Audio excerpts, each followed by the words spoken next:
Escuché por casualidad a mi hijastro decirle a mi esposa: sí, ya corté el freno, nos vemos en su funeral mañana. No los confronté. Documenté todo y destruí sus vidas. Hola Reddit, yo, 52 años, hombre, y Carol, 50 años, mujer, llevábamos 11 años casados y solía ser estable de esa manera aburrida y adulta. Últimamente no lo era, ella estaba completamente en modo mantener la paz a cualquier costo con su hijo de 32 años que vive en el sótano, y yo era el tipo que decía no en voz alta, así que la casa había estado tensa y educada de la peor manera.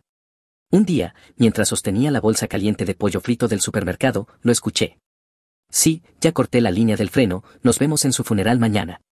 El garaje estaba oscuro, yo había entrado por la puerta lateral tratando de evitar la cocina recién trapeada de Carol. La única luz venía de la ventana del banco de trabajo y de la pantalla del teléfono de Cyrus. Podía ver su silueta, hombros anchos, la cabeza inclinada de manera casual. Mis dedos se apretaron alrededor de la bolsa, la grasa había traspasado, caliente contra mi palma. La había agarrado pensando que quizá podríamos tener una noche normal, una comida en la que nadie mencionara el dinero o el hecho de que mi hijastro de 32 años todavía vivía en nuestro sótano. La voz de Cyrus se mantuvo plana. Sí, está hecho, no llegará al lunes, soltó una risita. Luego una voz de mujer a través del altavoz, clara y familiar: ¿estás seguro? Estoy seguro, dijo Cyrus, dijiste que querías que se terminara. Di un paso más cerca, el pulso martillándome. Cyrus giró un poco y vi la pantalla de su teléfono, el identificador de llamada, Carol, el nombre de mi esposa, su contacto, ahí mismo. La voz volvió a sonar y esta vez capté la frase: entonces después del servicio del domingo, solo ten cuidado con ese camión tuyo. El estómago se me cayó. Servicio del domingo, ella siempre decía eso en lugar de iglesia, y lo del camión, llevaba años bromeando con que yo amaba a esa F-150 más que a ella. Era Carol, sin duda. Sí, dijo la voz, no olvides cerrar cuando te vayas mañana, no olvides cerrar. Lo decía todas y cada una de las veces que salía de la casa, cada vez, lo dejaba en los mensajes de voz cuando iba a casa de su hermana. Carol era una persona que dejaba mensajes de voz por costumbre, siempre recordando, siempre comprobando. Pero algo se sentía mal. La frase era correcta, pero el ritmo estaba mal, como alguien leyendo líneas en lugar de hablarlas. Carol nunca sonaba tan plana. Retrocedí un paso, mi bota rozó el borde del marco de la puerta, raspó lo justo para oírse. La cabeza de Cyrus se giró bruscamente hacia el sonido, la pantalla de su teléfono se apagó. Me quedé congelado, conté 3 segundos, 5, 10. Volvió al banco de trabajo, empezó a organizar herramientas como si nada hubiera pasado. Me deslicé fuera sin hacer ruido, no cerré la puerta de golpe, no dejé que hiciera clic, solo la empujé y caminé rápido alrededor de la casa. El aire frío de diciembre me cortó las mejillas. La noche se sentía demasiado normal, luces del porche, un perro ladrando, ruido de televisión desde una ventana. La bolsa de pollo golpeó el cubo de basura en la esquina. Cada instinto gritaba que regresara y los confrontara a ambos, que agarrara a Cyrus por el cuello y exigiera respuestas. La paciencia es mi herramienta, se la repetía a los aprendices en el taller de Buck cuando se apresuraban con los trabajos: despacio, la paciencia es tu herramienta, úsala primero. Me senté en mi sedán con el motor apagado. Llamar a la policía, mi pulgar flotó sobre la pantalla. Luego llegó el pensamiento frío: ¿qué digo? ¿Mi hijastro dijo que cortó la línea de mis frenos y mi esposa estuvo de acuerdo? Sin grabación, sin confrontación, sin cuerpo todavía. En un pueblo pequeño eso te convierte en un chiste o en un paranoico. Cyrus diría que Tobias ha estado estresado, Carol se secaría los ojos y seguirían con sus vidas. Necesitaba pruebas primero, algo que no sonara a locura. Saqué mi teléfono y empecé a documentar, abrí la aplicación de notas, escribí todo lo que pude recordar: hora, fecha, lugar, lo que Cyrus dijo palabra por palabra, lo que dijo la voz en el teléfono, el nombre del contacto que vi en la pantalla. Luego tomé una foto del garaje desde donde estaba sentado, con marca de tiempo, mostraba mi camión en la entrada, mostraba la puerta lateral por la que había entrado. Cyrus siempre había actuado como si las consecuencias fueran para otras personas. A los 32 todavía vivía como un adolescente, nuevos dispositivos, nuevos planes, viejos rencores. Cuando Carol y yo nos casamos hace 11 años pensé que maduraría, en cambio se volvió más cruel, como si hubiera decidido que el mundo le debía algo y yo me negara a pagar. Carol era diferente entonces, trabajaba como administradora de oficina en una clínica médica, hacía voluntariado en la iglesia, le importaba lo que pensaran los vecinos. Siempre había evitado el conflicto, odiaba la confrontación, prefería suavizar las cosas en lugar de enfrentar los problemas de frente. A veces me volvía loco, pero Carol siempre jugaba a lo seguro. El verdadero cambio llegó hace 6 meses. Yo estaba gestionando mis cuentas de jubilación, actualizando beneficiarios. Carol figuraba primero, obviamente, pero las cantidades habían crecido. 30 años de ahorro cuidadoso, una casa ya pagada, beneficios de supervivencia de mi pensión de BAC. Estábamos hablando de cerca de 1 millón si algo me pasaba. Cyrus preguntó al respecto una noche, de manera casual, ¿quién recibe que si mueres, Tobías? Debería haber mentido, en lugar de eso le dije la verdad, Carol, y luego se reparte entre cualquier dependiente.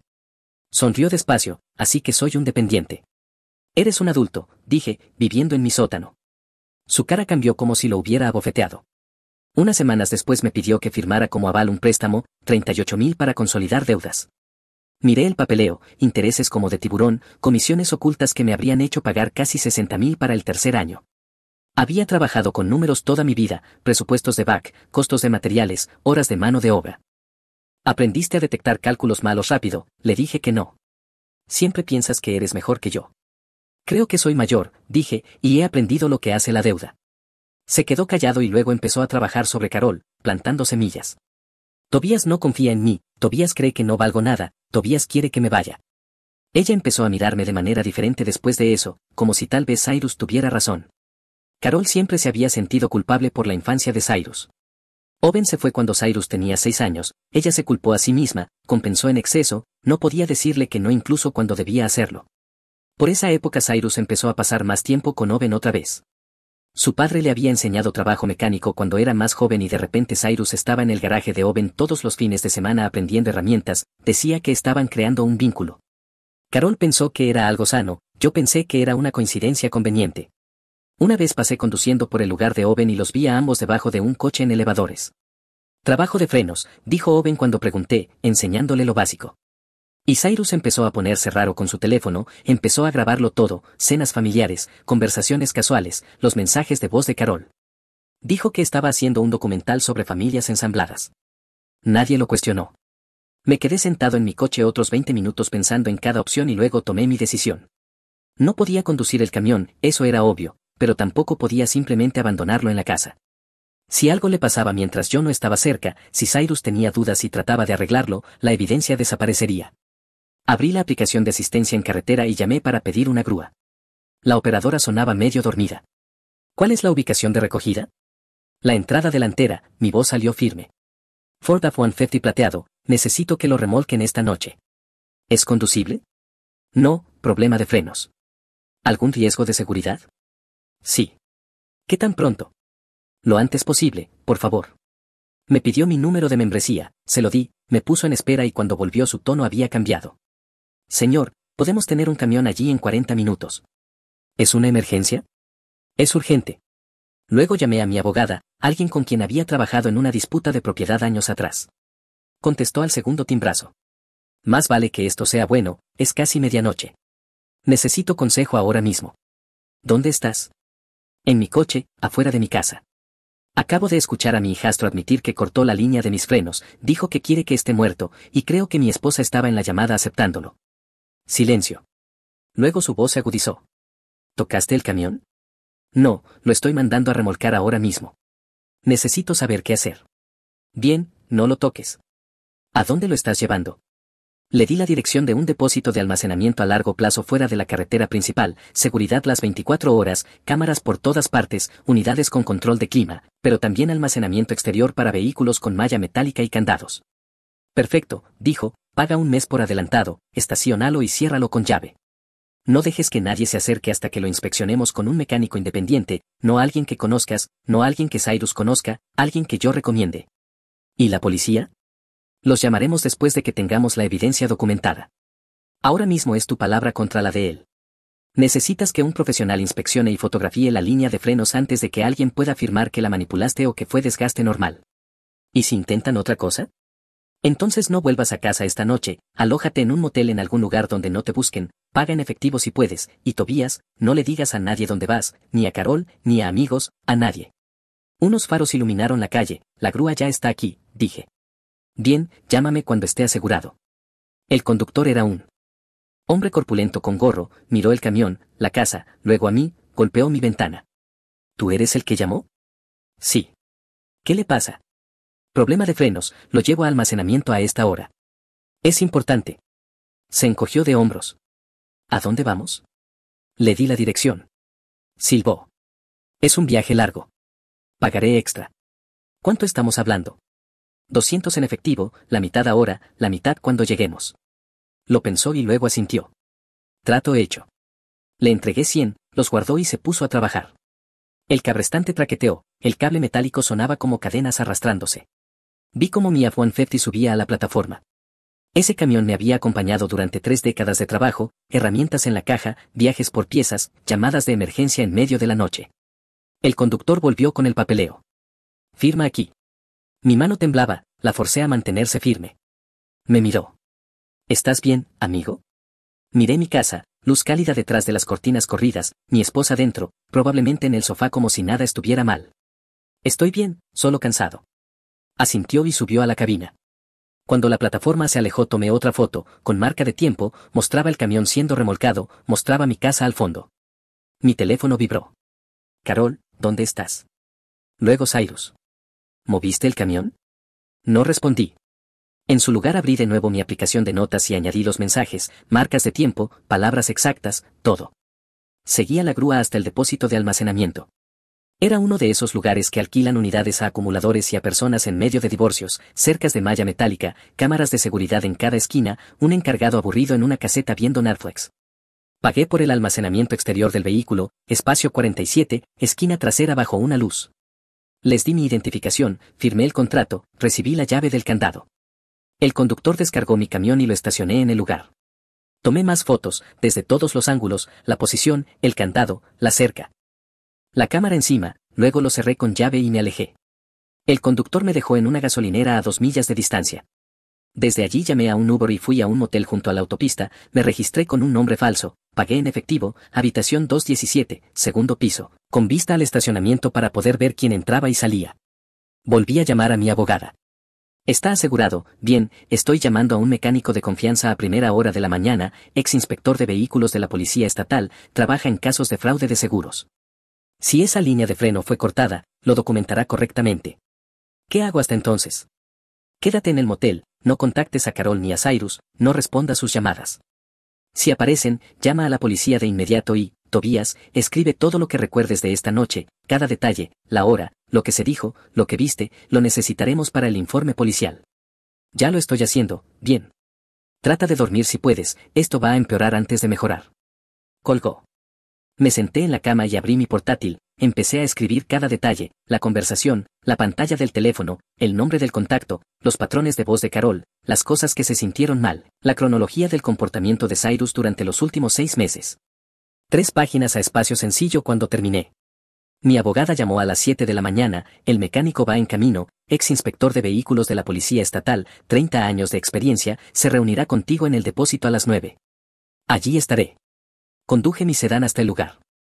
El mecánico ya estaba esperando, finales de los 50, cabello gris, un mono de trabajo que había visto días mejores. Tenía un portapapeles, una cámara y una caja de herramientas con ruedas. Señor Tobías. Ese soy yo. Su abogada dice que cree que su línea de freno fue manipulada.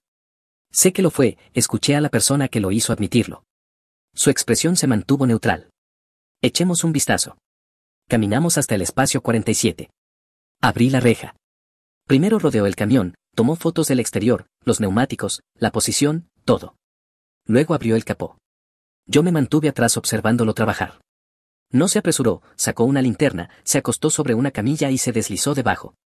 Pasaron 5 minutos, luego 10, y entonces lo oí murmurar algo seco. Señor Tobías, venga aquí, no toque nada. Me agaché, él orientó la linterna. No soy mecánico, pero conozco las máquinas, sé distinguir lo desgastado de lo roto. La línea de freno no estaba deshilachada, estaba cortada limpia y recta, hecho despacio y con cuidado. Movió la luz a lo largo del corte. Mire esto, no hay óxido, no hay corrosión, el metal está brillante, esto pasó recientemente, dentro de los últimos pocos días como máximo. Alguien usó una herramienta de corte adecuada, probablemente un cortatubos para mantenerlo limpio y controlado. ¿Por qué limpio? Para que no se nota a simple vista. Frenas un par de veces, el líquido se filtra de manera gradual, para cuando estás en la autopista yendo a 70, no te queda nada, fallo total de frenos. Miré hasta que la vista se me nubló. ¿Cuándo condujo este camión por última vez? Ayer por la tarde, se sentía bien. Entonces se hizo después de eso, probablemente anoche. Sacó su teléfono y empezó a tomar fotos, múltiples ángulos, primeros planos del corte, tomas amplias mostrando la posición del camión, el área circundante, la cámara de seguridad encima. Estoy documentando todo, la cadena de custodia tiene que estar limpia o la policía no podrá usar esto. ¿Sabe cómo hacerlo? Lo hice durante 30 años, investigaciones de fraude de seguros, casos criminales, documentas todo o la defensa lo destroza en el tribunal. Tomó más fotos, luego sacó una cinta métrica y midió el corte, anotó las dimensiones, tomó fotos de las mediciones. Después salió de debajo del camión e hizo una llamada. Sí, necesito reportar un delito grave, manipulación de vehículo. Línea de freno cortada deliberadamente con aparente intención de causar lesiones graves o la muerte. Dio la dirección, se quedó en la línea y me miró. La policía viene en camino, no toque el vehículo, no deje que nadie se acerque, esto es una escena del crimen ahora. 20 minutos después llegaron dos patrullas, un oficial joven y una mujer mayor con insignias de sargento. La sargento se acercó. ¿Usted es el mecánico que reportó esto? Soy yo. ¿Reportó una manipulación de vehículo? Sí, señora, la línea de freno fue cortada deliberadamente, marcas limpias de herramienta, esto no fue un accidente. Ella me miró. ¿Usted es el propietario? Sí, Tobías. ¿Cuándo lo condujo por última vez? Ayer por la tarde, lo estacioné en mi entrada alrededor de las 6 de la tarde. Escuché a alguien admitir que cortó la línea de freno alrededor de las 8:30. Lo mandé a remolcar aquí de inmediato y lo aseguré hasta poder inspeccionarlo. ¿Escuchó a alguien admitirlo? Sí. ¿Quién? Mi hijastro, Cyrus. Su expresión cambió. ¿Dónde está ahora? En mi casa, en el sótano. El oficial joven empezó a tomar notas. La sargento se arrodilló junto al camión. El mecánico le mostró el corte, explicó las marcas de la herramienta, el metal fresco, la línea de tiempo. Ella se puso de pie y regresó hacia mí. Señor, esto es serio, pero necesito que entienda algo. Sin una grabación o un testigo de la conversación que escuchó, esto va a ser difícil de procesar por el lado de la conspiración. Sin duda presentaremos cargos por la manipulación del vehículo, pero vincularlo directamente con su hijastro sin evidencia física es complicado. Lo entiendo, pero documenté todo, tengo notas con marcas de tiempo, fotos del camión en mi entrada antes de que fuera remolcado, el recibo de la grúa, el contrato del depósito, todo. Bien, eso ayuda, necesitaremos una declaración formal suya y procesaremos este vehículo como evidencia. El mecánico dio un paso adelante. Puedo proporcionar un informe escrito de la inspección, las fotos ya tienen marcas de tiempo, incluiré mediciones y mi evaluación profesional. La sargento asintió. Gracias, eso le facilitará el trabajo al fiscal. ¿Conflictos recientes? Me pidió que firmara como aval un préstamo hace 6 meses, 38.000, me negué. Lo anotaron. ¿Alguna amenaza? No directa, pero ha sido hostil desde entonces, le dijo a mi esposa que yo no confío en él, que creo que no vale nada. ¿Y su esposa? ¿Tenían problemas matrimoniales? Dudé. Sí, ella ha estado defendiéndolo, habilitándolo, hemos estado discutiendo por límites. La sargento me miró con atención. Necesito preguntarle esto, ¿existe alguna posibilidad de que su esposa estuviera involucrada? Escuché su voz en la llamada, o algo que sonaba como su voz, pero algo se sentía extraño. ¿Extraño cómo? La frase era correcta, pero el ritmo no, como alguien leyendo un guión en lugar de tener una conversación. Ella lo anotó. Lo investigaremos. Me dieron un número de informe del incidente, me dijeron que no discutiera el caso con nadie excepto con mi abogada y que harían seguimiento dentro de 48 horas. Luego incautaron mi camión como evidencia. El mecánico me entregó su informe, 3 páginas, mediciones detalladas, fotos impresas y adjuntas, su firma y credenciales al final. Mi número está ahí si necesita algo más, dijo, y Tobías, hiciste esto bien, no entraste en pánico, documentaste, protegiste la evidencia, eso te va a salvar la vida en el tribunal. Regresé al motel, no volví a casa. Mi abogada había sido clara, mantente alejado hasta que sepamos a qué nos enfrentamos. Mi teléfono vibraba constantemente, Carol, Cyrus, la hermana de Carol, incluso algunos amigos de la iglesia preguntando si todo estaba bien. No respondía ninguno. En su lugar llamé a mi abogada y le conté todo, la inspección, el informe policial, la incautación. Perfecto, dijo, ahora solicitamos una orden de protección de emergencia. Mi abogada presentó la solicitud esa misma tarde, audiencia de emergencia solicitada por amenaza creíble de daño corporal grave. Nos reunimos en el juzgado a la mañana siguiente. Ella tenía todo organizado en una carpeta, informe policial, informe de inspección del mecánico, mi declaración jurada, fotos, cronología, recibos de la grúa. Señor Tobías, usted afirma que su hijastro intentó matarlo y que su esposa pudo haber estado involucrada. Afirmo que la línea de freno de mi vehículo fue cortada deliberadamente, escuché a mi hijastro admitirlo en una llamada telefónica, escuché lo que sonaba como la voz de mi esposa aceptándolo, me retiré de la residencia y preservé la evidencia. Necesito protección mientras esto se investiga. Ella revisó el informe policial, leyó mi declaración jurada, miró la cronología que había escrito. Esto es creíble y preocupante. Concedo una orden de protección temporal con posesión exclusiva de la residencia. La demandada Carol tiene 48 horas para desalojar una vez notificada. Se incluye una cláusula de no contacto tanto para Carol como para Cyrus. Mi abogada recogió los documentos. Gracias, su señoría. Salimos del juzgado y ella se volvió hacia mí. El sheriff la notificará hoy, probablemente en las próximas horas. Tendrá 48 horas para irse. No. Regreses hasta que ese tiempo haya terminado. ¿A dónde voy? Quédate en el motel. También te recomiendo cambiar las contraseñas bancarias, congelar tu crédito y actualizar beneficiarios si ella figura en algún lugar. Volví al motel, abrí mi portátil y comencé el proceso. Cambié todas las contraseñas que tenía, cuentas bancarias, correo electrónico, cuentas de jubilación, portafolios de inversión, todo. Congelé mi crédito con las 3 agencias. Llamé a mi administrador de pensión y actualicé el beneficiario de Carol a un fideicomiso revocable que mi abogada me ayudaría a establecer. Luego encontré un problema, la cuenta corriente conjunta. Carol era copropietaria y no podía congelarla sin su firma o una orden judicial. Llamé a mi abogada. ¿Cuánto hay ahí? Unos 12,000. Pausa. Retira la mitad, es tu parte legal durante una separación, ponla en una cuenta nueva solo a tu nombre y documenta todo. ¿No se verá mal? Se ve práctico, estás protegiendo tus activos durante una crisis doméstica, eso está permitido. Fui al banco, retiré 6,000, recibo con marca de tiempo, 2:47 de la tarde. Abrí una nueva cuenta en otro banco al otro lado de la ciudad, deposité los 6,000 y obtuve otro recibo. Mi abogada llamó esa noche, ya está hecho, el sheriff notificó a Carol hace 3 horas en tu residencia. ¿Cómo lo tomó? Estaba en shock, intentó discutir, el agente le dijo que la orden no estaba sujeta a debate.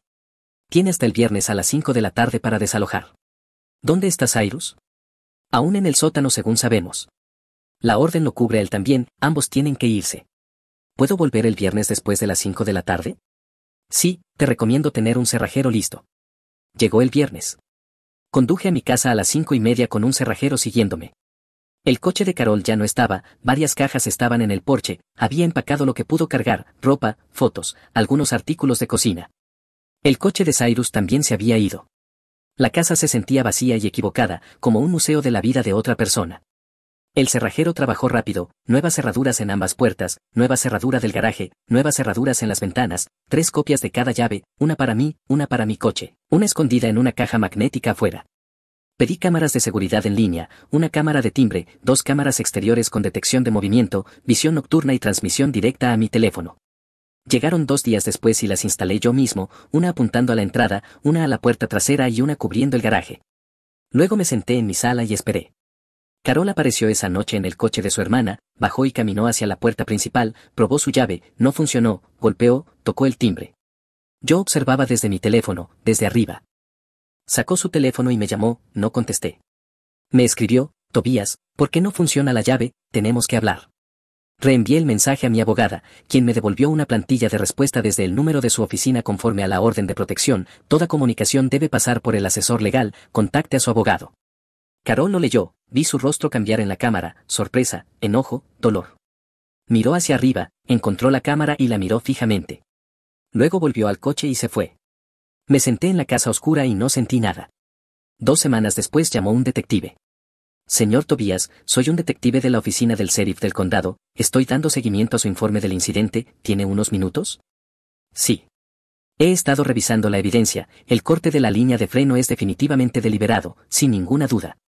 No, pero necesito hacerle algunas preguntas sobre la llamada telefónica que escuchó. De acuerdo.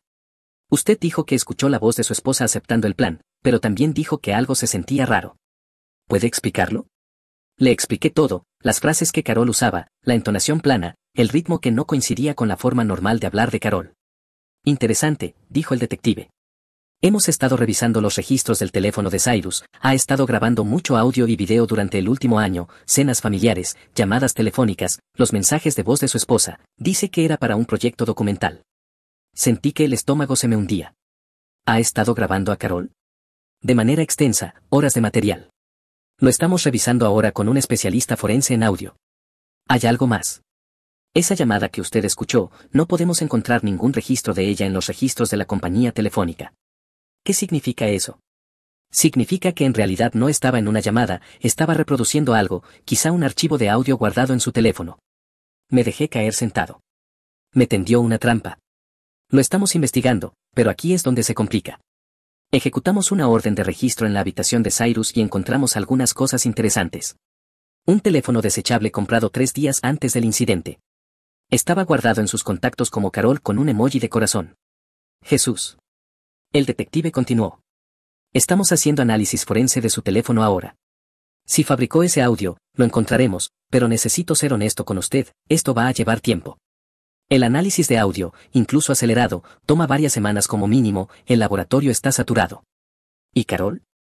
¿Está involucrada? Eso es lo que estamos tratando de determinar.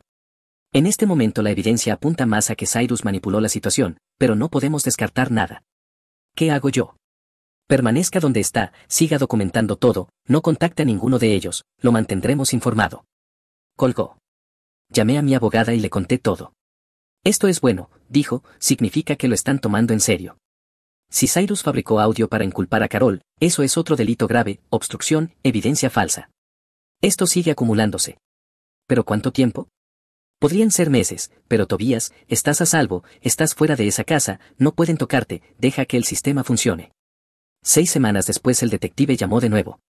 Recibimos los resultados del análisis forense de audio y la llamada que escuchó no fue una llamada, era un archivo de audio fabricado. Alguien unió fragmentos de la voz de su esposa de múltiples grabaciones para que sonara como una conversación.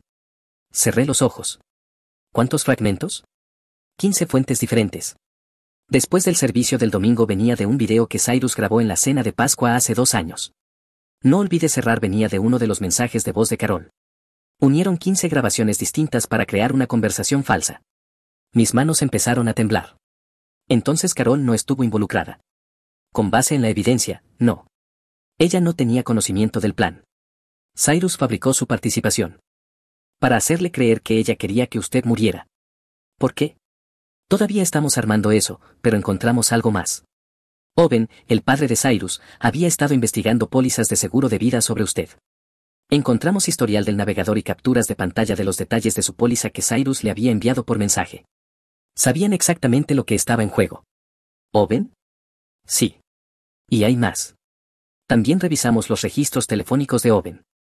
Él y Cyrus tuvieron 83 llamadas en las 2 semanas previas al incidente, mensajes de texto sobre su horario, sus rutinas, cuando conducía al trabajo, si revisaba su camión antes de conducir. Owen estaba involucrado.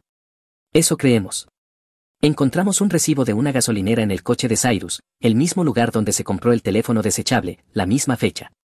Las cámaras de seguridad muestran a Owen y Cyrus juntos en el mostrador. Me sentí enfermo. Vamos a traer a ambos para interrogarlos, se están preparando órdenes de arresto, conspiración para cometer asesinato, intento de asesinato, manipulación de evidencia, esto es grave. ¿Cuándo? Mañana por la mañana. Quería avisarle. Esto va a salir en las noticias, en un pueblo pequeño como este todos se van a enterar. ¿Y Carol? Ya la informamos. Ha sido exonerada de cualquier participación. La orden de protección contra ella será modificada. Usted puede conservar la posesión exclusiva de la residencia si lo desea, pero ella ya no es considerada una amenaza. No sé qué decir. Usted hizo todo bien, señor Tobías, no entró en pánico, documentó todo, nos dejó hacer nuestro trabajo, por eso los atrapamos. Arrestaron a Cyrus y a Owen a la mañana siguiente. Lo vi en las noticias locales desde la habitación del motel. 2 hombres arrestados en relación con un supuesto complot de asesinato por encargo. Cyrus, de 32 años, y su padre Owen, de 57, enfrentan múltiples cargos por delitos graves, incluyendo conspiración para cometer asesinato y manipulación de vehículo. El reportero estaba afuera de la estación de policía. Según documentos judiciales, el dúo presuntamente cortó la línea de freno del vehículo de la víctima con la intención de provocar un accidente fatal. La víctima, cuyo nombre se mantiene reservado, descubrió el complot y contactó a las autoridades antes de conducir el vehículo. Las imágenes mostraban a Cyrus saliendo esposado, la cabeza baja, Owen lo seguía con la misma expresión vacía de siempre. El reportero continuó. Los fiscales dicen que los hombres fabricaron evidencia de audio para implicar a la esposa de la víctima, quien desde entonces ha sido exonerada de cualquier participación.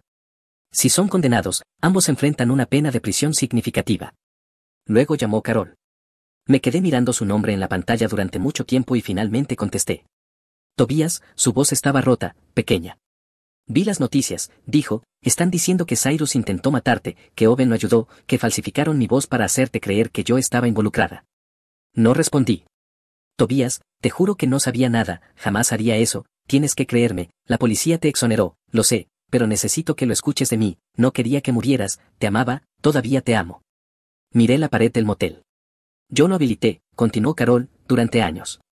Cada vez que intentabas poner límites yo te socavaba, lo elegía él por encima de ti todas y cada una de las veces, puse excusas, me convencí de que eras demasiado duro con él y casi te mata por eso.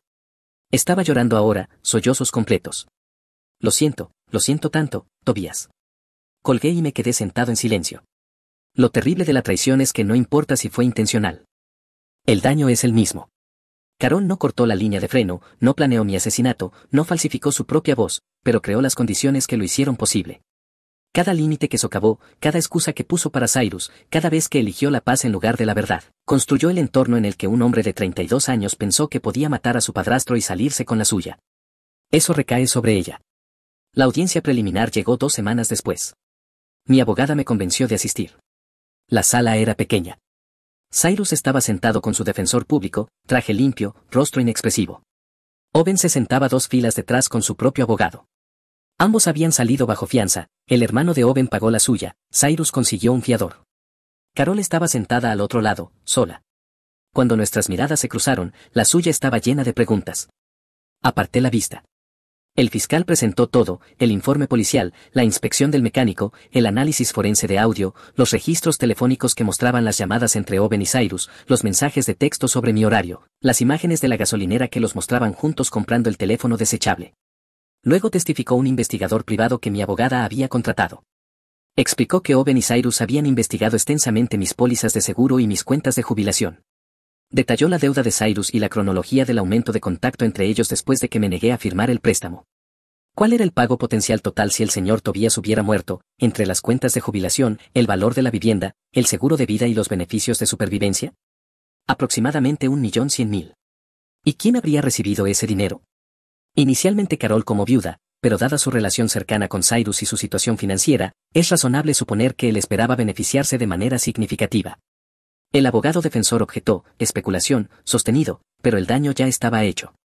El jurado recordaría ese número. Cyrus y Owen quedaron retenidos para juicio, se les revocó la fianza por riesgo de fuga y la gravedad de los cargos. Los vi ser llevados esposados. Owen me miró una sola vez, ojos vacíos, sin reconocimiento, como si yo ya fuera un fantasma para él. La preparación del juicio reveló lo que debía haber visto desde el principio. El investigador siguió indagando y encontró correos electrónicos entre Owen y Carol que se remontaban a 2 años atrás. Al principio eran amistosos, luego más frecuentes, luego íntimos. Owen había estado intentando recuperar a Carol. Los correos eran cuidadosos, nunca explícitos, pero el subtexto era claro, referencias a lo que habían tenido, sugerencias de que hablaran algún día sin Tobías cerca, comentarios sobre cómo Cyrus merecía algo mejor que la negatividad de Tobías. Carol nunca respondió con nada alentador, la mayoría de sus respuestas eran breves y educadas, cerrándole la puerta con suavidad, pero Owen siguió insistiendo. Luego, hace 6 meses, después de que me negué a firmar el préstamo de Cyrus, los correos cambiaron de tono. Owen empezó a preguntar por mi horario, mis rutinas, si trataba bien a Carol. Carol dejó de responder por completo en ese punto, pero Owen ya había obtenido lo que necesitaba. La semilla estaba plantada en la mente de Cyrus. Tobías es el enemigo, Tobías nos mantiene abajo, Tobías estorba. Owen estaba usando a Cyrus. El plan era elegante de una manera enfermiza. Matarme, hacer que pareciera que Carol estaba involucrada, Carol va a prisión por conspiración, Owen aparece como el exmarido comprensivo, eventualmente obtiene acceso a mi dinero a través de Cyrus, y Carol habría quedado destruida, culpada por un asesinato que no cometió, su vida arruinada mientras Owen y Cyrus se repartían el dinero del seguro.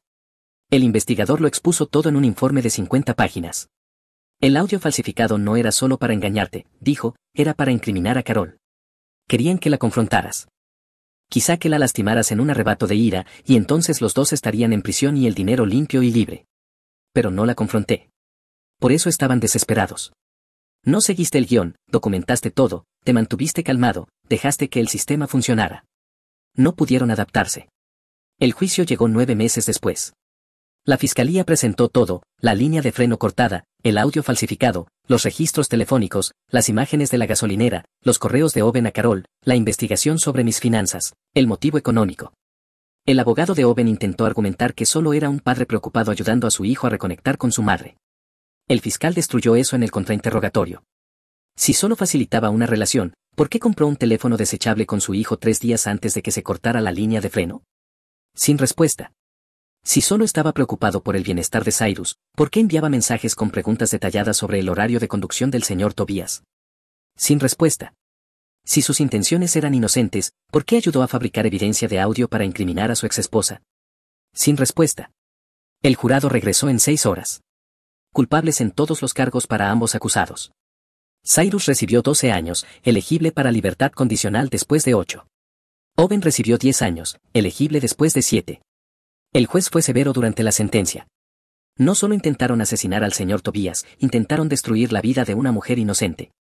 Fabricaron evidencia, manipularon a su propio hijo, explotaron la confianza de una familia. Esto fue un mal calculado y metódico. Owen mantuvo la cabeza baja, nunca miró a nadie. Cyrus me miró una vez, ojos muertos, como si yo le hubiera robado algo. Se los llevaron esposados. Carol emitió un sonido roto y crudo. Después de la sentencia se me acercó en el pasillo. No lo sabía, dijo, sobre Owen, sobre los correos, sobre nada de eso. Lo sé. Pensé que solo quería volver a ser parte de la vida de Cyrus. Pensé que estaba ayudando.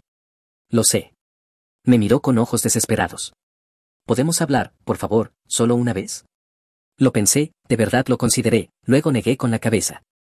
No queda nada que decir, Carol. Me fui. Algunos preguntaron qué pasó después, aquí está la actualización.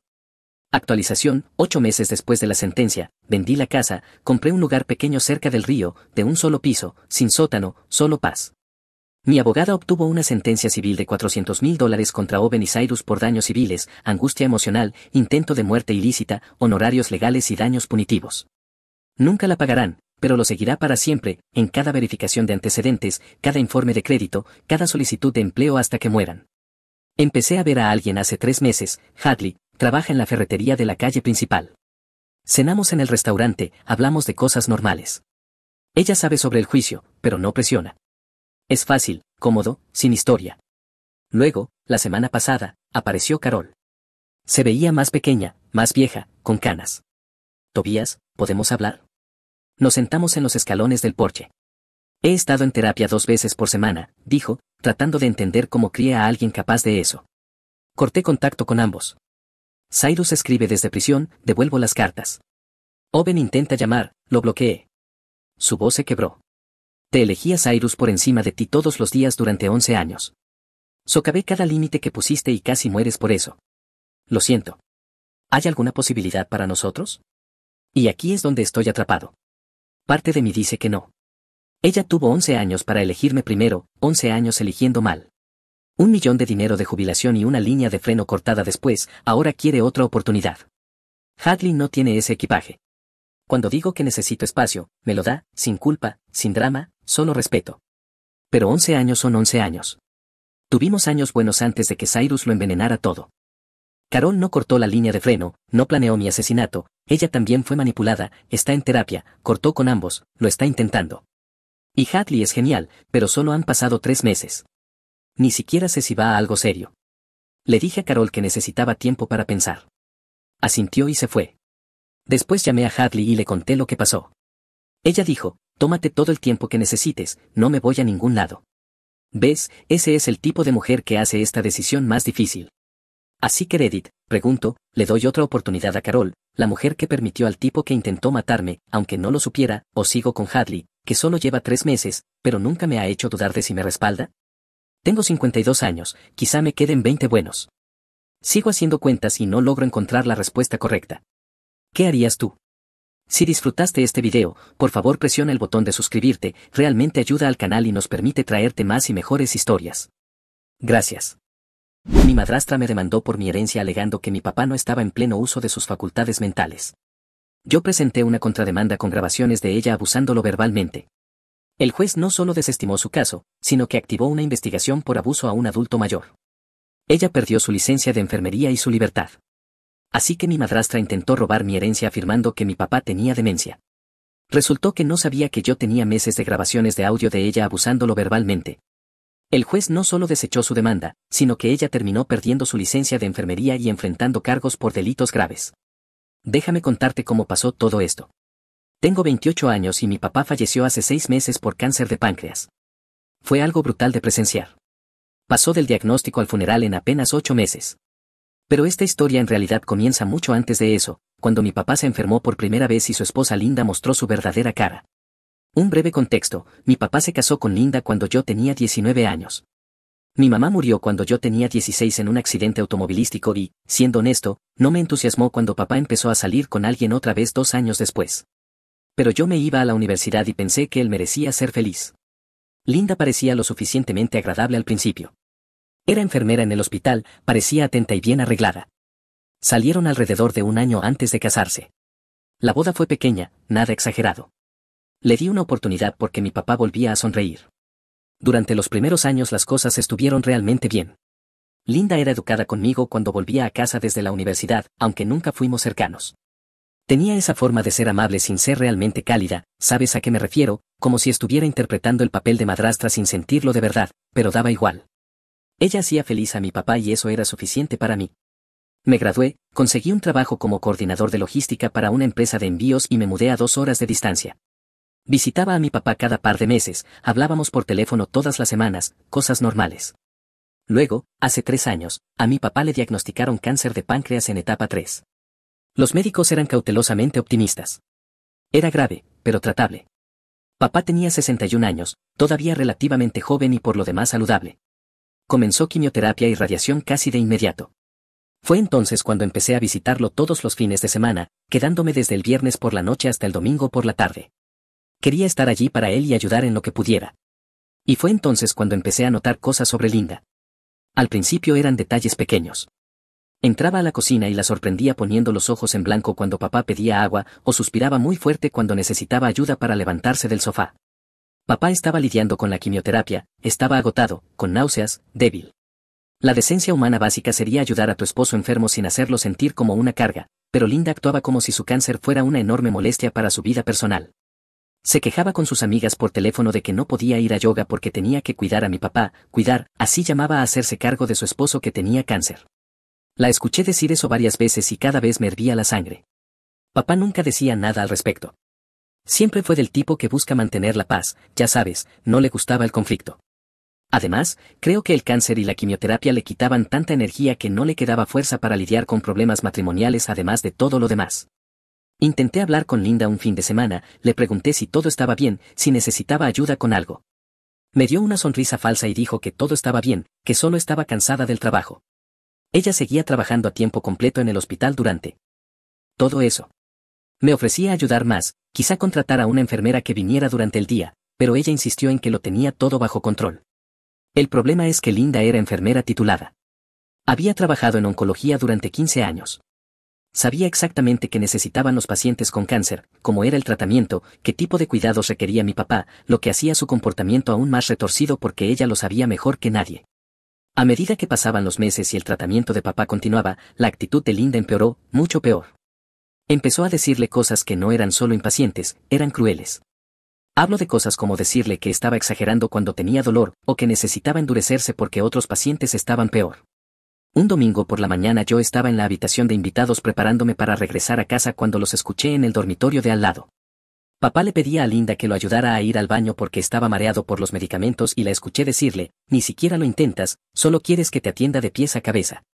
Mi papá, este hombre fuerte que había trabajado en la construcción durante 30 años, que me crió solo después de que mamá murió, que nunca le pidió nada a nadie, se disculpó con ella, dijo que sentía ser difícil. En ese momento supe que algo estaba seriamente mal. Empecé a quedarme más tiempo los fines de semana, a veces tomando el viernes libre en el trabajo para llegar antes. Le dije a mi jefe que mi papá tenía cáncer y necesitaba más apoyo, y mi empresa fue comprensiva. Me dejaron trabajar de forma remota cuando lo necesitaba. Así que algunas semanas estaba en la casa de papá desde el jueves por la noche hasta el lunes por la mañana, y cuanto más tiempo pasaba allí, más veía cómo Linda trataba realmente a mi papá cuando pensaba que nadie estaba prestando atención. Se olvidaba de recoger sus recetas y luego fingía sorpresa cuando se le acababan los analgésicos. Se hacía la cena para ella y no le preparaba nada a él, diciendo que pensó que no tenía hambre, y cuando sí comía, lo criticaba por no comer lo suficiente o por comer demasiado. Controlaba el control remoto del televisor y se negaba a cambiar de canal incluso cuando papá le pedía amablemente ver otra cosa. Era este patrón constante de pequeñas crueldades que se acumulaban hasta convertirse en algo realmente feo. Ella estaba haciendo su vida deliberadamente más difícil durante el peor momento de su vida. Hace unos 18 meses, el cáncer de papá progresó a etapa 4. Los médicos dijeron que las opciones de tratamiento ahora eran limitadas, centradas principalmente en mantenerlo cómodo y extender el tiempo cuando fuera posible. Papá recibió la noticia muy mal, obviamente. Ambos sabíamos lo que significaba una etapa 4. La respuesta de Linda fue empezar a desaparecer más. Trabajaba turnos más largos en el hospital, salía con amigos varias veces a la semana, básicamente evitaba estar en casa tanto como podía. Mientras tanto, papá estaba cada vez más enfermo.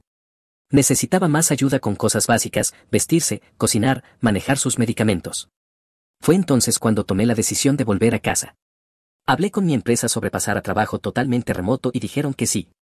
Empaqué mi apartamento, guardé mis cosas en un depósito y me mudé a mi antigua habitación de la infancia. Le dije a mi papá que quería estar allí para él y, honestamente, necesitaba vigilar de cerca a Linda. Papá parecía aliviado cuando regresé a vivir a casa, aunque intentó actuar como si no fuera necesario. No necesitas poner tu vida en pausa por mí, dijo, pero podía verlo en sus ojos, estaba agradecido de tener a alguien allí que realmente se preocupara. Viviendo en la casa a tiempo completo lo vi todo. Linda ya no solo era negligente, era verbalmente abusiva. Se burlaba de papá por estar enfermo, hacía comentarios sobre lo patético que era, le decía que se estaba empeorando a sí mismo por ser tan negativo. Una vez la escuché decirle que su primera esposa, mi mamá, estaría avergonzada de lo débil en que se había convertido. Esa vez la confronté, le dije que eso estaba completamente fuera de lugar. Ella actuó toda inocente, dijo que la había malinterpretado, que solo estaba tratando de motivarlo a mantenerse positivo. Gaslighting en su máxima expresión. Mientras tanto, papá seguía defendiéndola. Está bajo mucho estrés, decía. Cuidar a alguien con cáncer es difícil. Incluso cuando ella era cruel directamente en su cara, él le ponía excusas. Me destrozaba verlo. Fue entonces cuando empecé a grabarlo todo. No estaba intentando ser furtivo ni manipulador, simplemente sabía que si alguna vez necesitaba demostrar lo que estaba pasando, nadie me creería a mí por encima de Linda, la devota esposa enfermera. Ella era muy buena fingiendo delante de los demás, médicos, vecinos, sus amigos. Con ellos era la esposa cariñosa lidiando con la terrible enfermedad de su marido. Solo papá y yo veíamos a la verdadera Linda. Compré una pequeña grabadora digital de voz, del tipo que usan los periodistas, y la llevaba en el bolsillo prácticamente todo el tiempo cuando estaba en casa. No estaba grabando conversaciones privadas ni tratando de atrapar a papá en situaciones comprometedoras. Estaba documentando abuso, y hay una diferencia. Y las cosas que quedaron registradas en esas grabaciones fueron peores de lo que incluso yo imaginaba. Linda diciéndole a papá que estaba arruinando su vida y que ojalá ya se muriera. Linda gritándole por derramar agua porque las manos le temblaban por la medicación. Linda negándose a ayudarlo a ir al baño y luego burlándose de él cuando tuvo un accidente. Linda diciéndole que solo se había casado con él por seguridad financiera y que no podía esperar a que se fuera. Horas y horas de este tipo de cosas, repartidas a lo largo de 6 meses. Cada instancia de abuso, cada comentario cruel, cada vez que descuidaba sus necesidades básicas. Mantuve todo organizado por fecha, hice transcripciones de las peores partes y respaldé todo en almacenamiento en la nube. Parte de mí quería confrontarla con las grabaciones, hacer que se escuchara a sí misma y se diera cuenta de lo mal que estaba actuando, pero sabía que eso no cambiaría nada. Personas como Linda no desarrollan empatía de repente cuando les muestras pruebas de su comportamiento, solo se vuelven mejores ocultándolo. Intenté hablar con papá sobre eso una vez más. Le dije directamente que Linda lo estaba abusando y que no merecía ser tratado así. Le ofrecí ayudarlo en lo que necesitara, ya fuera terapia de pareja, separación, divorcio, lo que fuera, cualquier cosa para alejarlo de su toxicidad. Papá se quedó callado por mucho tiempo y luego dijo, hijo, sé cómo es ella, no soy estúpido. Eso me sorprendió. Yo pensaba que había estado negándolo, poniendo excusas porque no quería ver la verdad, pero él lo sabía, lo había sabido todo el tiempo. Entonces, ¿por qué te quedas?, le pregunté. Porque me estoy muriendo, dijo simplemente, y estoy cansado de luchar. Todo es una lucha ahora, el cáncer, el tratamiento, mi propio cuerpo. No tengo energía para luchar contra ella también. Es más fácil dejar que esté enojada y pasar cada día hasta que todo esto termine. Eso me rompió el corazón más que cualquier otra cosa. Mi papá básicamente había renunciado a ser tratado con dignidad porque estaba demasiado agotado por la enfermedad. Había aceptado el abuso como el precio de no tener que lidiar con el problema de dejar a su esposa mientras se moría de cáncer. Le dije que lo entendía, aunque en realidad no lo hacía, pero le hice prometerme una cosa, que me protegiera en su testamento, que se asegurara de que Linda no pudiera arruinarme después de que él se fuera. Ya está hecho, dijo. Cambié mi testamento hace 3 meses. Todo lo que tengo va para ti, la casa, el seguro de vida, mis cuentas de jubilación, todo. Linda no recibe nada. Va a perder la cabeza, dije. Lo sé, respondió papá, por eso no se lo dije y no pienso hacerlo. Se enterará después de que me haya ido y para entonces no importará lo que piense. También me dijo que había sido cuidadoso en documentar su estado mental. Había estado viendo a su oncólogo, a su médico de atención primaria. Y a un especialista cada pocas semanas. Todos ellos habían dejado constancia en sus expedientes de que él estaba mentalmente lúcido, cognitivamente intacto, tomando sus propias decisiones sobre el tratamiento y los cuidados al final de la vida. Papá sabía que Linda probablemente intentaría impugnar el testamento, alegando que no estaba en su sano juicio cuando lo cambió. Me estoy muriendo, pero no soy estúpido, dijo otra vez, y no voy a dejar que ella se beneficie de tratarme como basura. Mi papá murió un martes por la mañana en marzo. Yo estaba allí, sosteniendo su mano. Linda estaba en el hospital en su turno de trabajo. Ni siquiera pidió permiso para estar allí durante sus últimas horas. Cuando la llamé para decirle que había fallecido, llevaba 3 horas muerto. Ella lloró por teléfono. En el funeral montó un buen espectáculo, interpretó a la viuda afligida a la perfección. La gente no paraba de decirle cuánto lo sentían, qué buena esposa había sido, lo afortunado que había sido papá de tenerla cuidándolo al final. Yo quería vomitar cada vez que alguien decía eso. La lectura del testamento fue 2 semanas después del funeral. Linda apareció vestida de negro, todavía interpretando el papel de viuda en duelo. El abogado leyó las formalidades iniciales y luego llegó a la distribución real de los bienes. Todo para mí, la casa, el pago del seguro de vida de $400,000, las cuentas de jubilación de papá que sumaban otros $200,000, su camioneta, sus herramientas, todo. Linda no recibió nada, ni un solo dólar. Su rostro se puso blanco, luego rojo, luego blanco otra vez. Miró al abogado como si hubiera cometido un error, como si seguramente esto no pudiera ser correcto. El abogado simplemente se mostró incómodo y continuó leyendo. Había una sección que papá había insistido en incluir, que básicamente decía que Linda había sido excluida de manera intencional, que papá estaba en pleno uso de sus facultades mentales al tomar esta decisión y que ese era su último testamento y voluntad, sin coerción ni influencia indebida. Esto está mal, dijo Linda con la voz temblorosa. Él no haría esto, estaba enfermo, no sabía lo que hacía. El señor Patterson fue evaluado por 3 médicos distintos en los meses previos a su fallecimiento, dijo el abogado. Todos confirmaron que era mentalmente competente. Su oncólogo, el Dr. Reynolds, señaló específicamente su claridad mental en los registros médicos incluso tan recientemente como 2 semanas antes de su muerte. Linda se levantó tan rápido que su silla se cayó hacia atrás. Tenía niebla mental por los medicamentos, estaba confundido todo el tiempo, esto no es legal, voy a impugnarlo. Y salió furiosa. Yo me quedé sentado sintiendo esta mezcla extraña de satisfacción y tristeza. Satisfacción porque papá me había protegido como prometió, tristeza porque esto iba a ponerse feo y yo lo sabía. El abogado me miró y dijo, ella definitivamente va a impugnar esto, espero que estés preparado. Lo estoy, dije, y lo decía en serio. Linda presentó su demanda 6 semanas después. La reclamación era exactamente lo que esperábamos. Papá no estaba en su sano juicio cuando cambió el testamento, sufría un deterioro cognitivo debido al cáncer y a los medicamentos, y había sido influenciado indebidamente por mí. El testamento debía ser anulado y su patrimonio debía pasar a ella como esposa sobreviviente. Su abogado me pintó como un hijo manipulador que había aparecido de repente en los últimos meses de vida de papá y lo había envenenado contra su amorosa esposa. Según su versión de los hechos, Linda había sido una cuidadora devota que había sacrificado todo para atender a su marido moribundo y yo lo había convencido de excluirla únicamente por codicia. Era pura ficción, pero sonaba bien sobre el papel. Mi abogada era una mujer llamada Janet, especializada en litigios de herencias. Tenía alrededor de 50 años, iba directo al grano, y cuando me reuní con ella por primera vez, me preguntó sin rodeos si había algo de verdad en las afirmaciones de Linda. 0, dije, pero tengo algo mejor que solo mi palabra. Fue entonces cuando le hablé de las grabaciones. Los ojos de Janet se iluminaron como si le hubiera entregado un billete ganador de lotería. ¿Grabaste a tu madrastra abusando de tu padre? Horas de eso, confirmé, con marcas de tiempo, respaldadas y almacenadas correctamente. Además, tengo mensajes de texto, correos electrónicos y registros médicos que corroboran todo. Esto lo cambia todo, dijo Janet. No solo defiende contra su reclamación, sino que podemos presentar una contrademanda por abuso a un adulto mayor. Lo que ella le hizo a tu padre fue ilegal. Así que eso fue exactamente lo que hicimos. Presentamos una contrademanda alegando abuso a un adulto mayor, angustia emocional y un montón de otros términos legales que, básicamente, se reducían a que Linda había abusado de mi padre moribundo y ahora quería beneficiarse de ello. El caso tardó 8 meses en llegar a los tribunales.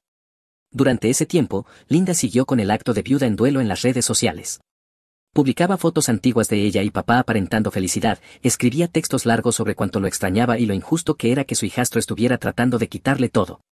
Algunas personas que no conocían la verdadera historia sintieron lástima por ella, pero cualquiera que hubiera estado presente durante la enfermedad de papá se mantuvo en silencio. Habían visto destellos de cómo era Linda en realidad, aunque no conocieran toda la magnitud. Esos 8 meses fueron brutales a su manera. El abogado de Linda seguía presentando mociones, intentando retrasar el juicio, intentando que las grabaciones fueran excluidas. Argumentó que yo había invadido la privacidad de Linda al grabarla, que las grabaciones se habían obtenido de forma ilegal y que debían ser inadmisibles. Pero Janet rechazó cada una de esas mociones con jurisprudencia y precedentes. Consentimiento de una sola parte es consentimiento de una sola parte. Yo estaba presente en cada conversación que grabé. Todo era legal. Linda también intentó la vía de la opinión pública. Dio una entrevista a una cadena de noticias local sobre cómo su hijastro la estaba demandando e intentando quedarse con todo lo que su padre le había dejado. Se presentó como la víctima de un hijo codicioso e ingrato que no podía aceptar que su padre se hubiera vuelto a casar. El reportaje fue basura, totalmente parcial, no incluyó ninguno de los hechos reales sobre el abuso ni por qué papá la había excluido del testamento. Yo podría haber salido en televisión para defenderme, pero Janet me lo desaconsejó. No luches esta batalla en los medios, me dijo, lucha en el tribunal, donde las pruebas hablan por sí solas. Así que me mantuve en silencio públicamente mientras Linda no paraba de hablar, sabiendo que cuando llegáramos al juicio la verdad saldría a la luz. Durante esos meses también pasé tiempo organizando todas las pruebas que teníamos. Las grabaciones eran la pieza central, pero también había otras cosas, mensajes de texto de Linda a sus amigas quejándose de tener que cuidar a papá, correos electrónicos donde hacía planes para salir de la ciudad y pedía a los vecinos que lo revisaran en lugar de estar ella misma allí, estados de cuenta de tarjetas de crédito que mostraban que había gastado dinero en días de spa y compras mientras afirmaba que no podía permitirse contratar ayuda para papá. Teníamos preparado el testimonio del asistente de salud a domicilio de papá, que había sido testigo de parte del comportamiento de Linda durante sus turnos. La asistente había mantenido notas detalladas sobre las ocasiones en que Linda había sido negligente o cruel, pensando que quizá algún día las necesitaría, y resultó que tenía razón. También teníamos vecinos que habían escuchado a Linda y a papá discutir a través de las ventanas, que habían visto a Linda irse durante horas mientras papá claramente estaba luchando. No todos querían involucrarse, la gente odia el drama familiar, pero suficientes aceptaron testificar si era necesario como para que tuviéramos un plan de respaldo sólido incluso sin las grabaciones. Las grabaciones lo eran todo, sin embargo, la prueba más contundente. No importaba lo que Linda dijera ni lo convincente que fuera su testimonio, esas grabaciones contaban la historia real con su propia voz y eso no se puede refutar. El juicio en sí solo duró 3 días, pero fueron los 3 días más largos de mi vida. El abogado de Linda comenzó construyendo su caso de que papá había sido mentalmente incompetente y de que yo lo había manipulado. Llevó testigos, algunas amigas de Linda que declararon que papá había parecido confundido cuando lo visitaron, excepto que esas visitas habían sido con meses de diferencia y que la confusión por medicamentos para el dolor no es lo mismo que ser mentalmente incompetente para tomar decisiones legales. Janet destrozó sus testimonios en el contrainterrogatorio, logrando que admitieran que no eran profesionales médicos y que no tenían idea de lo que realmente estaban observando. Linda misma testificó durante casi 4 horas. Lloró en el estrado, habló de cuánto había amado a mi papá, de lo duro que había trabajado para cuidarlo, de lo devastada que estaba porque él la hubiera excluido del testamento. Fue convincente, se lo concedo, un par de personas en el jurado parecían compasivas. Pintó una imagen de sí misma como la esposa devota que lo había sacrificado todo para cuidar a su marido moribundo, habló de cómo había trabajado a tiempo completo para mantener el seguro médico mientras también era su cuidadora principal, de cómo lo ayudaba con los medicamentos, lo llevaba a las citas, cocinaba sus comidas y limpiaba después de él cuando estaba demasiado débil para hacerlo solo, haciéndola parecer una santa que había sacrificado toda su vida por papá. Y lo cierto es que parte de lo que dijo era técnicamente verdad, si trabajaba a tiempo completo, si lo llevaba a algunas citas, si cocinaba a veces, pero omitió todo el abuso, toda la negligencia, todas las veces que lo hizo sentir como basura por estar enfermo. Fue una clase magistral de verdad selectiva. Su abogado le preguntó sobre el testamento y ella volvió a romper a llorar, diciendo que no entendía por qué él le haría eso, que habían estado casados durante 9 años, que ella lo había cuidado cuando estaba en su peor momento y que luego él simplemente la había excluido por completo, que no tenía sentido a menos que alguien lo hubiera convencido de que ella no merecía nada, mirándome directamente cuando dijo esa última parte. La implicación era clara, yo había manipulado a papá para que la excluyera. Su abogado reforzó eso preguntándole si había habido tensión entre ella y yo, y ella dijo que sí, que siempre me había resentido por haberse casado con mi padre y que yo había sido hostil con ella desde el principio, lo cual era un disparate total. Había sido educado con ella durante años, incluso cuando no me caía especialmente bien, y no fue hasta que vi cómo trataba a papá durante su enfermedad que me volví contra ella. Luego el abogado de Linda sacó a relucir el hecho de que yo me había mudado de vuelta a casa durante los últimos meses de vida de papá, intentando hacerlo parecer sospechoso, como si hubiera aparecido específicamente para aislar a papá de Linda y ponerlo en su contra, sin importar que me mudé para ayudar a cuidar a papá porque Linda estaba siendo negligente, sin importar que papá pareciera aliviado de tenerme allí. Todo el testimonio fue enfurecedor de escuchar, verla hacerse la víctima, verla retorcer todo para parecer inocente, ver al jurado comprar su actuación, me costó todo mantener la calma y el silencio en mi asiento. Luego fue nuestro turno. Janet llamó primero al oncólogo de papá. El doctor Reynolds testificó que papá había estado mentalmente lúcido durante todo su tratamiento, que habían tenido conversaciones detalladas sobre opciones de tratamiento y planificación del final de la vida, y que papá había sido plenamente capaz de tomar decisiones médicas complejas hasta su última semana de vida. Luego llamó al médico de atención primaria de papá, que dijo lo mismo, y después a un neurólogo que había evaluado específicamente a papá para valorar su estado mental cuando se cambió el testamento. Los tres médicos dijeron lo mismo, la mente de papá estaba perfectamente bien, el cáncer no se había extendido a su cerebro, los medicamentos causaban algo de confusión temporal a veces, pero nada que afectara su función cognitiva general ni su capacidad para tomar decisiones. El abogado de Linda intentó encontrar fallas en sus testimonios, pero no se puede discutir realmente con expertos médicos que habían documentado sus hallazgos durante meses. Entonces Janet dijo las palabras que yo había estado esperando: Su señoría, solicito introducir como prueba grabaciones realizadas por el demandante del trato de la demandada hacia el fallecido. El rostro de Linda se volvió completamente pálido. Su abogado objetó de inmediato, argumentando que las grabaciones se habían hecho sin el conocimiento de Linda y que por lo tanto no debían admitirse, pero estábamos en un estado de consentimiento de una sola parte, lo que significa que solo necesitaba mi propio consentimiento para grabar conversaciones de las que yo formaba parte o que ocurrían en áreas comunes de una casa en la que vivía, y el juez lo permitió. Janet había preparado una compilación, Los grandes éxitos del abuso de Linda, editada a unos 45 minutos. Incluimos marcas de tiempo, contexto para cada clip y transcripciones para que el jurado pudiera seguirlas. Comenzó a sonar la primera grabación. La voz de Linda salió por los altavoces de la sala, aguda y furiosa, diciendo que estaba harta de todo, que él ni siquiera intentaba mejorar, que solo quería quedarse allí y hacer que ella lo hiciera todo. La voz de papá, débil y cansada, respondió que lo sentía, que la medicación no mareaba y que solo necesitaba ayuda para llegar al baño, y ella lo interrumpió diciendo que siempre necesitaba algo, que ni siquiera podía salir con sus amigas sin que él la llamara cada 5 minutos, preguntándole si sabía lo patético que era eso. La sala del tribunal quedó en silencio absoluto, salvo por la grabación. Observé cómo cambiaban las expresiones del jurado mientras escuchaban, vi a Linda sentada mirando al frente sin moverse. Las grabaciones siguieron sonando, clip tras clip de Linda reprendiendo a papá, negándose a ayudarlo, burlándose de él por estar enfermo. La peor fue casi al final, Linda gritándole a papá que no podía esperar a que muriera para poder finalmente vivir su vida otra vez. Cuando esa se reprodujo, uno de los miembros del jurado incluso soltó un jadeo en voz alta. Para cuando terminó la compilación, varias personas en la sala estaban llorando.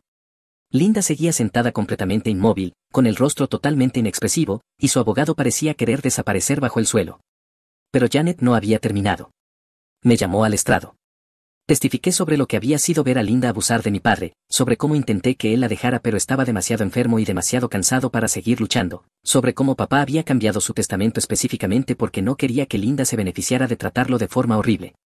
Mantuve la compostura todo el tiempo, no me puse emocional ni exageré, solo expuse los hechos. Janet me había preparado bien, ceñirme a lo ocurrido, no editorializar, dejar que las grabaciones hablaran por sí solas. El abogado de Linda me contrainterrogó intentando sugerir que yo estaba mintiendo o que había manipulado las grabaciones, pero un análisis forense de audio ya había confirmado que eran auténticas y no estaban editadas. Intentó sugerir que yo tenía un motivo oculto para grabar a Linda, que estaba intentando incriminarla para quedarme con la herencia, pero eso no tenía sentido, porque papá ya había cambiado su testamento antes de que yo empezara a grabar, las grabaciones se hicieron después, únicamente para documentar el abuso. El abogado estaba aferrándose a cualquier cosa y todos en la sala podían verlo. Después de que bajé del estrado, Janet llamó a su último testigo, una trabajadora social especializada en abuso a adultos mayores. La trabajadora social testificó sobre los patrones de abuso evidentes en las grabaciones, cómo coincidían con señales clásicas de abuso a personas mayores y cómo el comportamiento de Linda probablemente había causado a papá un sufrimiento emocional significativo durante los últimos meses de su vida. Luego Janet cerró nuestro caso. La deliberación duró menos de 3 horas. El jurado regresó con su veredicto, la reclamación de Linda de que papá era mentalmente incompetente fue rechazada, el testamento se mantendría tal como estaba escrito y todo iría para mí, pero eso no fue todo. El juez también había estado escuchando esas grabaciones y, después de que se leyó el veredicto, hizo algo que no esperaba. Pidió hablar con los abogados en el estrado y, tras una conversación en voz baja, hizo un anuncio, basándose en las pruebas presentadas en este juicio. Estoy remitiendo este asunto a la Fiscalía del Distrito para una posible persecución penal por cargos de abuso a un adulto mayor según la ley estatal. Adicionalmente, recomiendo que la Junta Estatal de Enfermería investigue la conducta de la señorita Patterson para determinar si procede una acción disciplinaria respecto a su licencia de enfermería. El rostro de Linda pasó de pálido a gris. Su abogado intentó objetar, pero el juez lo silenció. Las pruebas de abuso estaban allí, grabadas e innegables. La Fiscalía decidiría si presentaba cargos penales y la Junta de Enfermería decidiría si debía conservar su licencia. El juez no estaba bromeando y se levantó la sesión. Salí de esa sala sintiendo que un peso enorme se había levantado de mis hombros. Janet estaba sonriendo, fue mejor de lo que podría haber esperado, dijo, el juez básicamente hizo la mitad de nuestro trabajo por nosotros. Linda intentó acercarse a mí en el pasillo, pero su abogado la apartó, una decisión inteligente, porque yo no tenía nada que decirle de todos modos. 2 semanas después, la Fiscalía presentó cargos formales contra Linda, un cargo de abuso a un adulto mayor y un cargo de abuso emocional de un adulto vulnerable, ambos delitos graves. Su licencia de enfermería fue suspendida de inmediato mientras se realizaba la investigación de la Junta Estatal. Linda intentó luchar contra los cargos, pero con las grabaciones no había mucho que discutir. Su abogado finalmente la convenció de aceptar un acuerdo, se declaró culpable de un cargo de abuso a un adulto mayor a cambio de que se retirara el otro. Fue sentenciada a 18 meses de cárcel con 3 años de libertad condicional después de su liberación. La Junta de Enfermería celebró su audiencia mientras ella esperaba la sentencia. Revisaron las grabaciones y escucharon el testimonio de otros profesionales de la salud sobre cómo su comportamiento había violado todos los estándares éticos de la profesión de enfermería. Y le revocaron permanentemente su licencia, nunca volvería a trabajar como enfermera. Linda terminó cumpliendo 14 meses de su condena y salió antes por buen comportamiento. Para cuando fue liberada lo había perdido todo, su carrera, su reputación, su libertad. Intentó comunicarse conmigo una vez a través de un conocido en común, diciendo que quería disculparse y hacer las paces. No respondí. No había nada que pudiera decir que hiciera aceptable lo que hizo. Abusó de mi padre cuando estaba en su momento más débil, hizo que sus últimos meses fueran miserables cuando podría haberlos hecho llevaderos, y luego intentó beneficiarse de su muerte robando la herencia que él había dejado específicamente para mí. El conocido siguió insistiendo, diciendo que Linda estaba realmente mal, que estaba genuinamente arrepentida y quería una oportunidad para explicarse.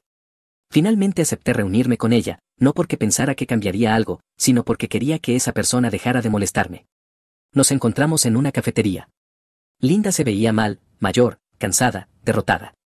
La prisión no había sido amable con ella. Se disculpó, dijo que el estrés de cuidar a alguien había hecho que actuara de maneras de las que no se sentía orgullosa. La excusa clásica, culpar a las circunstancias en lugar de asumir una responsabilidad real.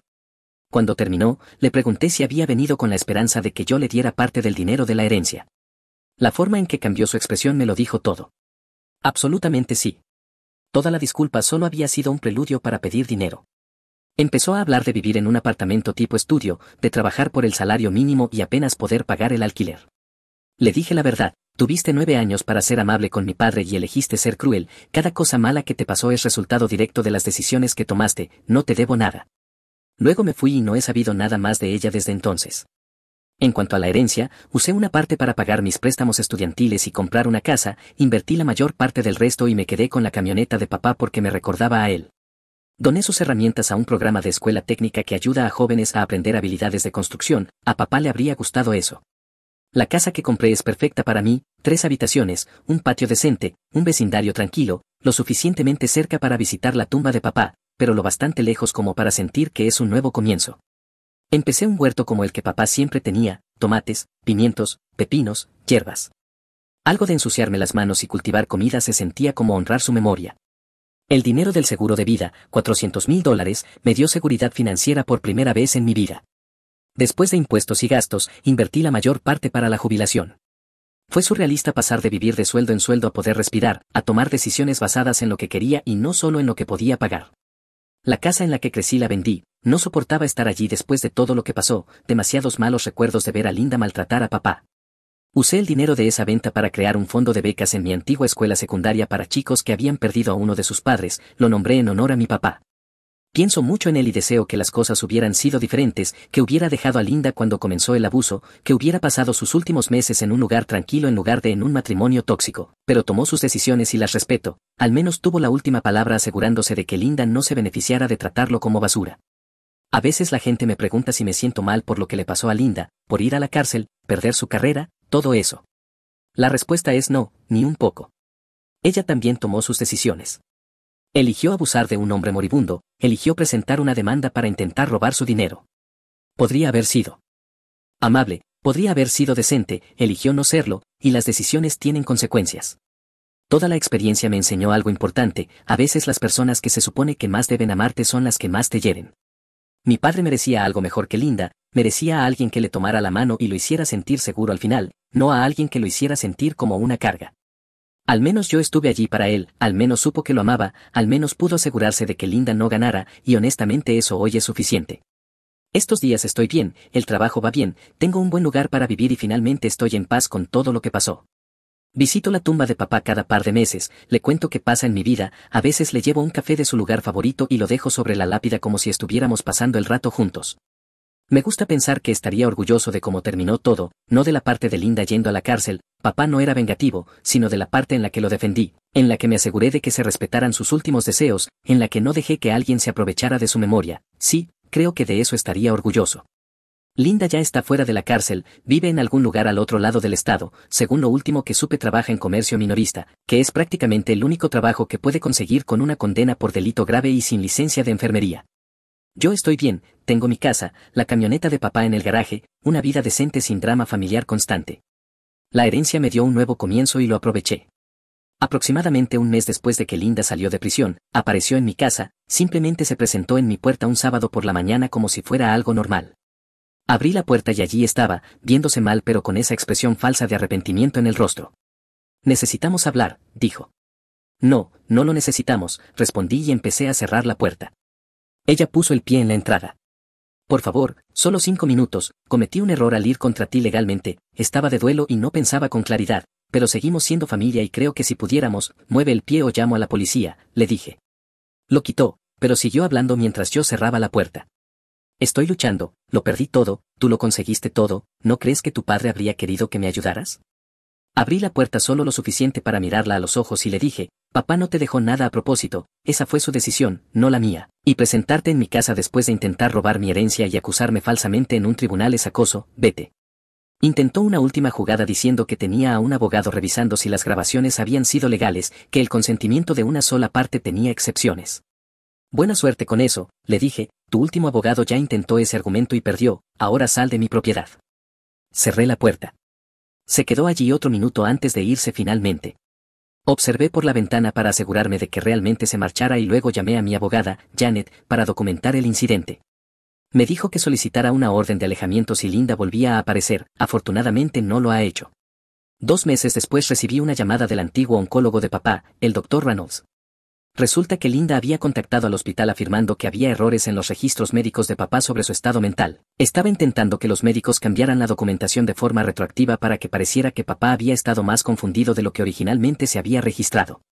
El Dr. Reynolds me llamó como cortesía para informarme de lo que Linda estaba intentando hacer.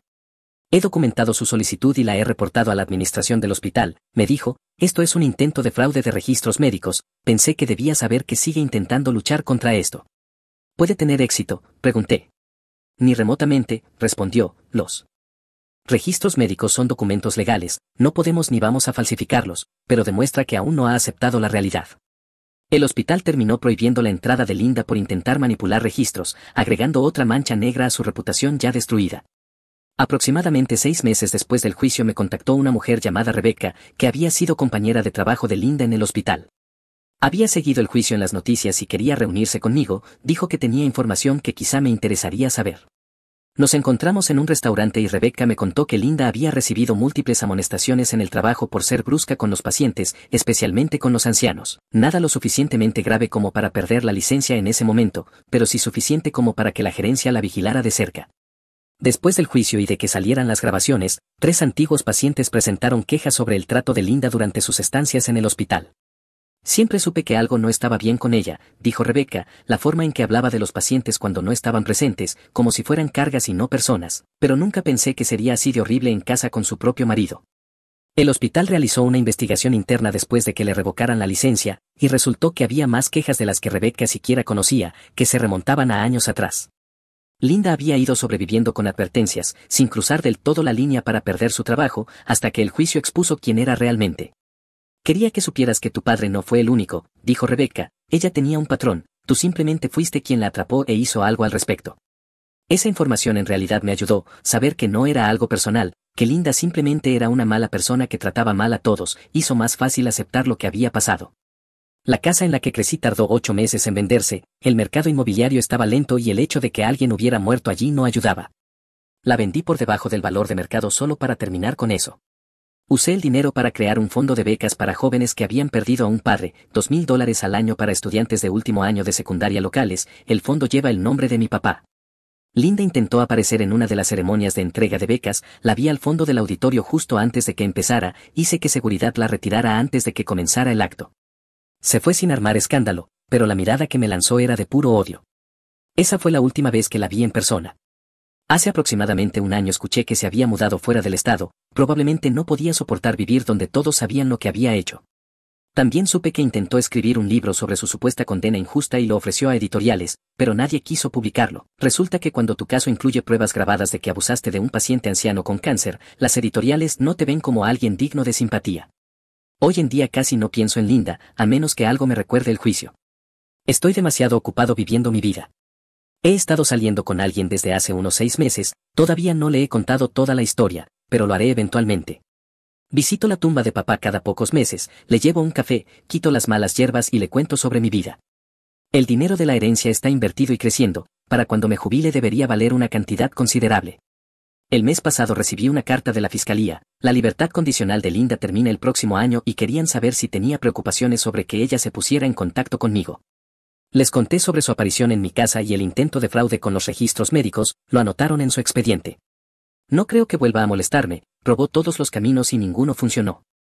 Al final incluso Linda tiene que aceptar que perdió, y eso está bien para mí, ya no es mi problema. Ella tomó sus decisiones y enfrenta las consecuencias, yo también tomé las mías, defendí a mi padre, protegí sus últimos deseos y me aseguré de que se hiciera justicia, un intercambio justo si me lo preguntas. Si disfrutaste este video, por favor pulsa el botón de suscribirte, realmente ayuda al canal y nos permite traerte más y mejores historias, gracias.